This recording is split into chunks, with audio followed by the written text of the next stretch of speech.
Hi everyone! It's the second week in November and I have noticed big changes in the trees from just a month ago. You've probably noticed it too. All the trees have lost their leaves. The deciduous trees, that is. Trees like maples, oak trees, and like this walnut.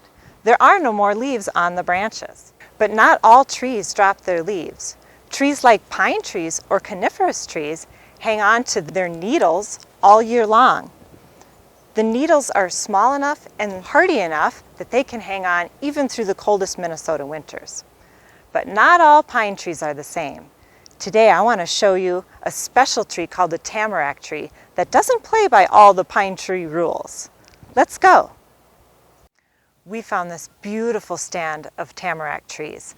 The tamarack tree is such a special tree. It's earned itself a lot of nicknames. I've heard it called the Eastern larch, the American larch, or my favorite nickname, the hackmatack. The hackmatack is actually a Native American word. The Native Americans named this tree for the wood that they would use to make snowshoes. They also used the roots for tying their canoes together because it was waterproof. And they used the bark, they'd boil it down and make a tea to treat sore throats. A really special tree to have so many uses. But the part that I find the most fascinating about the tamarack tree is how it doesn't follow all the rules of being a pine tree. If it's a pine tree, we know it has to have pine cones and needles. Let's look.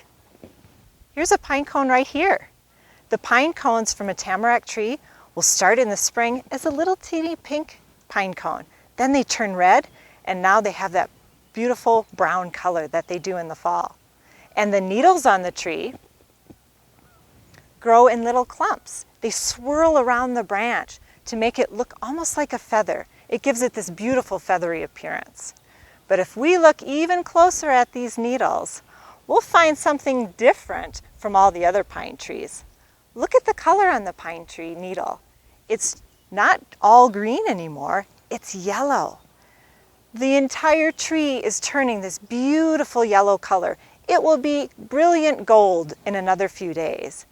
And then, if we wait for a couple more weeks, we'll find that the needles have fallen off of the tree completely. It'll look more like a deciduous tree, bare branches with no leaves. So here we have a coniferous tree acting instead like a deciduous tree. Nature always keeps us guessing. I'm wondering, how long is it going to take for those needles to fall off of that tree? I'm also wondering, it's such a big tree, how old is it? And I also wonder how many snowshoes could be made from a tree this size. What are you guys wondering about the tamarack tree?